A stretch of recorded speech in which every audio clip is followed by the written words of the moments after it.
하나님은 죄에 대하여서 반드시 심판하시는 분이십니다. 여러분이 죄를 지어 본 경험이 있으신 분들은 그 죄를 지으면은 내 자신이 그거에 대해서 늘 기억을 하고 있습니다.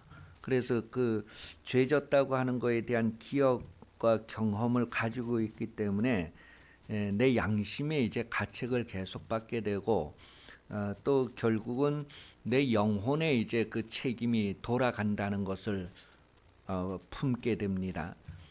그러니 우리가 살아있는 동안에 죄 문제를 해결할 수 있다는 것이 얼마나 엄청난 일인가 하는 것을 깨닫게 되죠. 그 우리가 죄를 짓고 나서 회개를 했다고 해도 회개를 했었더라도 그 죄에 대한 기억이 계속 남아 있습니다. 그래서 그것이 계속 우리를 판단하고 정죄하는 그 정죄에 빠지게 되는데 우리가 예수를 믿음으로 말미암아 그 모든 죄가 용서받았다고 하는 것에 대해서 그것을 계속 우리가 우리의 의지를 가지고 막 이렇게 주장을 해야 됩니다. 마귀는 우리의 그 기억 때문에 우리의 경험 때문에 계속해서 그 죄에 대한 무거운 짐을 져야 된다고 말합니다. 그럴 때 우리는 예수께서 내 죄를 담당했다고 하는 것을 계속해서 우리의 의지를 가지고 주장을 하고 선언을 해야 되는 거예요. 그렇게 해서 이제 우리가 구원받았다 할 때 그 이제 구원의 공로가 우리 자신에게 있는 것이 아니라 예수님에게 있다는 것을 고백할 수밖에 없어요. 그래서 천국 갈 때에도 우리가 죄가 없어서 천국 가는 것이 아니라 예수님이 나를 불쌍히 여겨주시고 내 대신 죄 문제를 해결했기 때문에 나는 그분을 의지한다라고 하고 고백하는 거예요. 오늘 읽은 말씀 1절에서 4절 말씀의 내용은 하나님은 죄를 반드시 형벌하시기 때문에 하나님이 형벌하시기 전에 빨리 죄에서 도망가라는 거예요. 빨리 죄에서 떠나라는 것을 오늘 본문 1절에서 4절까지 이야기를 하여 주고 있습니다. 시편 34편 14절에 보면 악을 버리고 선을 행하며 화평을 찾아 따를지어다. 악을 버리라라는 거예요. 계속 악을 가지고 있지 말고 악을 빨리 버리라는 거예요. 만약에 내가 버리지 않고 가지고 있을 때 하나님께서 이제 심판을 시작하신다 그러면 그걸 어떻게 다시 바꿀 수 있는 기회가 없단 말이에요. 시편 37편 27절입니다. 악에서 떠나 선을 행하라. 그리하면 영원히 살리니. 그러니까 빨리 악에서 떠나라는 거예요. 우리가 인생 70년 80년 살면서 모든 죄와 악에서부터 빨리 떠나는 것을 우선해야 될 것을 말해줍니다. 잠언 3장 7절에도 스스로 지혜롭게 여기지 말지어다. 여호와를 경외하며 악을 떠날지어다. 그러니까 악에서 빨리 도망하라는 거예요. 아모스서 5장 14절 15절 말씀도 기록합니다.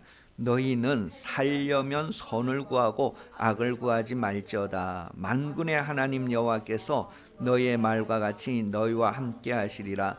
너희는 악을 미워하고 선을 사랑하며 성문에서 정의를 세울지어다. 만군의 하나님 여호와께서 혹시 요셉의 남은 자를 불쌍히 여기시리라. 그 선을 구하고 악에서 빨리 떠나라는 거예요. 한 군데만 더 봅니다. 스가랴서 1장 4절입니다. 너희 조상들을 본받지 말라. 옛적 선지자들이 그들에게 외쳐 이르되 만군의 여호와께서 이같이 말씀하시기를 너희가 악한 길 악한 행위를 떠나서 돌아오라 하셨다 하나 그들이 듣지 아니하고 내게 귀를 기울이지 아니하였느니라. 여호와의 말이니라. 여러분, 하나님은 오늘도 또 올해도 계속해서 모든 날들 여러분을 향하여서 빨리 죄에서 떠나라고 말씀하십니다. 빨리 떠나라고 말하는 거예요. 그러니까 여러분, 하나님의 말씀을 듣고 여러분 일상생활 가운데에서 죄에서부터 떠나는 삶을 사십시오. 죄에 계속 머물러 있다면 하나님의 심판이 임하게 됩니다. 하나님은 여러분이 죄인이라도 악인이라도 멸망하지 않고 다 살기를 원하셔서 기회를 주십니다. 기회를 주실 때 죄의 자리에 머물러 있지 말고 떠나라는 거예요. 그 교회를 다니지 않는 사람이나 교회를 다니는 사람이나 죄를 짓는 사람들이 계속해서 그 죄의 자리에 머물러 있는 것들을 실감하게 됩니다. 빨리 떠나라는 거예요. 떠나라는 거예요. 이미 구약 성경에 그러한 예들이 많이 반복되어져 오고 있는데도 여전히 떠나지 않고 죄에 머물러 있었기 때문에 하나님이 그들에게 형벌을 내리고 그들이 다 이렇게 포로로 붙잡혀가고 그들이 하는 일들이 다 패배하는 일이 되고 실패하는 일이 되고 그런 역사를 계속 반복해서 우리에게 보여주면서 오늘 이 시대도 그것을 반복하는지 반복하지 않는지를 스스로 확인할 수 있게 합니다. 그래서 여러분 결단하면서 올해는 내가 매일매일 한 주간 한 주간 한 달 한 달 1년 내내 아주 죄에서 떠난다고 하는 그 지각을 가지고 계속해서 내 의지를 가지고 떠나는 그런 삶을 사셔서 하나님의 거룩하심에 점점 가까이 나가는 그런 인생을 사시기를 예수님 이름으로 축복합니다. 하나님께서 이렇게 죄에서 떠나라고 하면서 그 1절에서 4절 내용에 보면 심판이 어디에서부터 시작되느냐 하면 제단에서부터 시작된다 그렇게 표현을 하고 있어요. 9장 1절에 보니까 내가 보니 주께서 제단 곁에 서서 이르시되 기둥 머리를 쳐서 문지방이 움직이게 하며 그것으로 부서져서 무리의 머리에 떨어지게 하라. 그러니까 이게 지금 그대로 될 일들인데 하나님의 심판이 어디에서부터 시작되느냐 하면 교회에서부터 시작되는 거예요. 먼저 뭐예요? 믿는다고 하는 이들이 하나님의 이름을 더럽히고 모독하고 이러는 것 때문에 그러니 심판이 제단에서부터 시작되어서 어디까지 확대가 되느냐 하면 스올과 하늘까지 확대가 되는 거예요. 저 위로는 하늘까지 아래는 저 음부까지 하나님의 심판이 확대되는 것을 얘기해줘요. 그리고 나아가서 저 갈멜산에서부터 저 바다까지 확장되는 것을 얘기해줘요. 그러니까 빨리 죄에서 떠나야 할 이유들을 계속해서 말씀하고 있습니다. 그리고 5절에서부터 10절까지의 내용은 하나님은 이 온 세상과 우주 모든 것을 다 다스리시는 분이시다. 그러면서 하나님은 어디에서 누가 무슨 죄를 짓는지를 다 아시는 분이다라는 거예요. 더 자세히 보면은 노아의 아들들 가운데 저주받은 아들이 있잖아요. 그 아버지가 포도주에 취해서 이렇게 벌거벗었을 때 그것을 이제 이렇게 들춰내고 막 이렇게 떠벌린 그 아들 함이 있었어요. 그러니까 셈과 함과 야벳인데 그 둘째가 아비의 허물을 들춰냈기 때문에 그 함이 저주를 받아서 그 자손들이 다 저주를 받았는데 그 내용이 이제 창세기 9장 22절에서 25절에 나오고 10장 6절에 나오는데 그 자손들이 구스 자손이란 말이에요. 그 함의 아들이 가나안이 있고 가나안의 아들이 이제 구스인들이 쭉 나오는데 이 구스인들이 지금으로 말하면 아프리카 흑인들을 얘기하는 거예요. 근데 지금 이제 그 오늘 본문의 5절에서 10절의 내용에 보면 이스라엘이 죄를 짓는데 이 구스인들과 별 다름이 없다는 거예요. 저주를 받은 그 구스인들과 크게 다르지 않다는 거예요. 이스라엘이 그 정도로 하나님의 저주가 임박한 상태에 있다는 것을 이제 확인을 해줍니다. 그런데 이제 그 하나님은 심판을 한 번에 그냥 탁 한 번 잘못했다고 해서 그냥 딱 심판하고 이러는 것이 아니라 잘못을 해도 계속해서 하나님께서 심판을 늦추고 기회를 주시고 하다가 결국은 심판하신단 말이에요.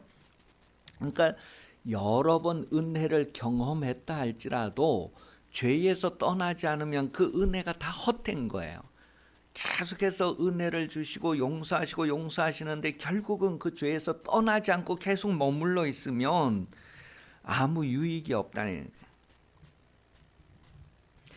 그러한 가운데에서 이제 하나님이 이렇게 체질을 한다는 것, 체질을 하는 것을 통해서 남은 자가 있고 날아가는 자가 있고, 그래서 죄에서 떠나지 않은 자들에 대하여서는 아주 심판이 확실하다는 것을 5절에서 10절의 내용에서 이야기하고 있어요. 마태복음 3장 12절에서도 손에 키를 들고 자기 타작마당을 정하게 하사 알곡은 모아 곡간에 들이고 쭉정이는 꺼지지 않는 불에 태우시리라. 계속해서 우리의 삶을 통해서 우리가 알곡으로 남겨질 것이냐, 쭉정이로 날아가서 불태워질 것이냐, 우리의 삶 가운데 둘 중에 하나를 계속해서 우리는 선택하게 된다는 거예요. 그리고 이제 마지막 부분 11절에서부터 15절의 내용을 보면 이 다윗의 무너진 장막을 다시 일으키시는 것은 하나님의 다스림, 통치가 회복되고, 그리고 그로 말미암아 누리게 되는 번영에 대해서 소개를 해주고 있습니다. 다윗의 장막을 다시 일으켜 세운다고 하는 것은 다윗의 장막은 하나님의 통치가 이루어지는 상태를 얘기하는 거예요. 그렇게 하나님의 통치를 우리가 받아들이게 되면 내 삶을 하나님이 다스리는 삶으로 이렇게 변화시키게 되면 하나님이 어떻게 회복시켜 주시는가 하는 것을 마지막에 기록을 하고 있어요. 그러니 여러분, 우리가 신앙생활한다는 것은 하나님의 다스림이 완전히 이루어지도록 하는 그런 삶을 사는 것입니다. 그래서 내가 죄의 지배를 받지 아니하고 하나님의 지배를 받는 생활, 그래서 하나님의 말씀대로 하나님의 지배의 영향을 따르는 삶을 통해서 하나님이 우리를 번영하게 해주신다고 하는 내용을 기록하고 있습니다. 올해도 여러분들이 가능하면 여러분의 지혜와 열심으로 사는 것보다도 하나님의 지혜와 하나님의 은혜로 살려고 하나님께 구하는 삶을, 다시 말해서 하나님의 말씀대로 행하면서 하나님의 번영을 누리는 삶을 살고자 하는 그런 방향을 정하시기를 예수님 이름으로 축복합니다. 기도하겠습니다. 하나님 아버지, 새해를 시작하면서 첫 주일 오후 예배를 지납니다.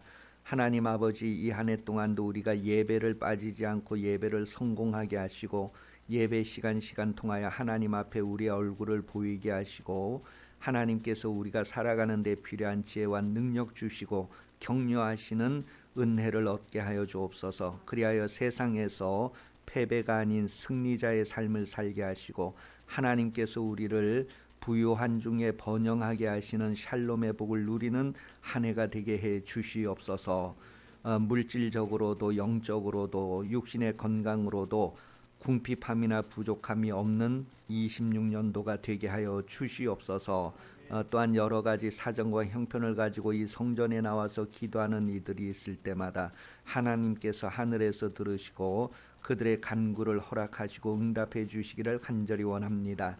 돕는 천사들을 보내주셔서 구원 얻을 하나님의 자녀들의 삶을 능력 가운데 보호하시는 은총을 크게 누리는 2026년이 되게 하여 주시옵소서. 다시 오시는 예수 그리스도께서 은혜 베풀어 주시며 하나님 아버지의 무한하신 사랑하심과 성령의 도우시는 은총이 주일 오후 예배 참석하여 머리 숙인 성도들 위해 영원토록 함께 하시기를 간절히 축원하옵나이다. 아멘.